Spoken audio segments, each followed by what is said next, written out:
Ichki ishlar tizimi yana prezident tanqidiga uchradi. 13-mart kungi selektorda Shavkat Mirziyoyev xodimlarning qo'pol muomalasi va tergov sifati bo'yicha aholida noroziliklar ko'pligini aytdi. O'tgan yili ichki ishlar vakolatidagi masalalar bo'yicha 148 mingdan ortiq murojaat kelib tushgan.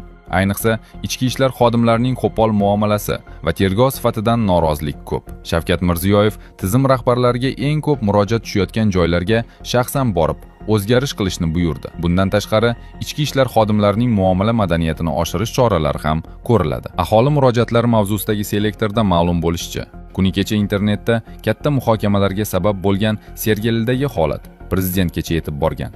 Uning aytishicha, eski ko'prik buzilgani uchun maktab o'quvchisi Junariq kanalga tushib ketgani haqida yanvar oyidayoq fuqarodan murojaat kelib tushgan. Lekin bu masalaga 2 oy davomida birorta mas'ul e'tibor qaratmagan. Holat ijtimoiy tarmoqda tarqalganidan keyingina mablag' ham topilgan, ko'prik ham qurilgan.